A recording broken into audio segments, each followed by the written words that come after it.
And now 9 Sports with Dave Owens, the best sports in town. First weekend of the NCAA tournament, great for upsets and comparing your brackets. But year after year, I say this weekend tops them all because these are the games to get to the Final Four. You will not see players ball harder than they do at the Elite Eight. To Boston, Hughes, Buckeyes, a couple of great coaches, Tad Matta, Jim Boeheim. First half, is anybody guarding C.J. Fair? Apparently not. Alley-oop from Scoop Jardine, tied at 29 at the half. Second half, Linzel Smith, he didn't start the fire. He had the 3-ball going. He had 18 points. And then down the stretch, Jared Sullinger with the jump hook. He had 19 and 7. Buckeyes onto the Final Four, 77-70. West Region Final, Florida, Louisville, teacher versus pupil. Rick Pitino, Billy Donovan. Florida on cruise control. Mike Rosario. Ain't no party like a Rosario party. And won. Gators by 11, but then with 8 minutes to go, Cards catch fire. Shane Bohannon caps a 15-4 run to give the Ville the lead. They didn't relinquish. Pitino moving on, 72-68. So, 2 tickets punched to the Final Four. Tomorrow we find out the others. First at 2:20, Kentucky Baylor, maybe the most athletic game of the tournament thus far. That'll be fun. Then at 5:05, Kansas versus North Carolina. From its practice facility in Arlington, Virginia, to the Verizon Center where they play, and everywhere in between, you can hear Caps fans celebrating. Nicky's back. Nicky's back. That's right. Nicholas Backstrom has been cleared for physical contact. He participated fully in practice today for the first time since January 6th. This is why he's been out. January 3rd, took an elbow to the head, concussion, but he's been symptom-free for a while now.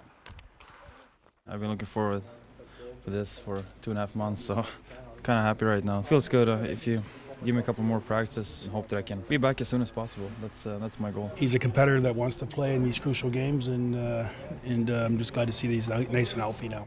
Wizards trying not to blow another big lead. Let's pick this thing up in the third quarter. Jordan Crawford, nobody going to guard him. Okay, I'll take that.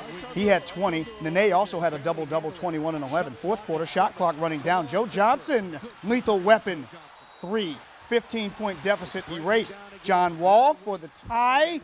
Sweet music? No, heavy metal. Tough night for the young kid, 1 for 10. Atlanta comes back 95-92. So we're less than 2 weeks away from opening day, and Davy Johnson has some bad news for you. Reliever Drew Storen, the other young hurler who came up with Steven Strasburg, might not be ready for the season because of elbow inflammation.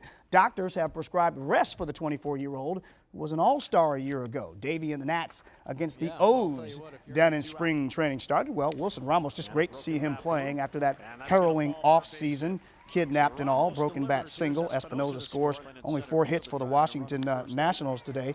And then their pitcher, Edwin Jackson. I'm sorry, Mr. Jackson, your fastball's not for real. He gets roughed up by Matt Wieters. Jackson gave up 11 hits in 3+ innings. Orioles win 12-3.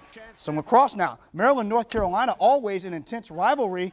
This is Billy Gribben, the G unit from Georgetown Prep. Go ahead and celebrate Rockville, young man. That put the Terps up 8-6, but the story was this ugly incident late in the game. Carolina's Greg McBride, Maryland's Joe Cummings getting into it. Benches cleared, several players ejected. North Carolina came back to win that game 11-10. Number 1 lacrosse team in the land, Virginia hosting number 2, Johns Hopkins. We're going right to extra sessions, folks. John Ranigan doing the old Devo thing. Whip it good. That gives Hopkins the win, UVA's first overtime loss at home since 1998, 11-10. All righty, here we go. You know, we've seen women dunk before, but guys, this is 6'8", Brittany Griner from Baylor doing the 2-hand dunk in the game. And she's revolutionizing women's basketball there. Baylor going to be tough to beat in the women's tournament. Maryland won't face them to the Final Four if they get there. Good thing.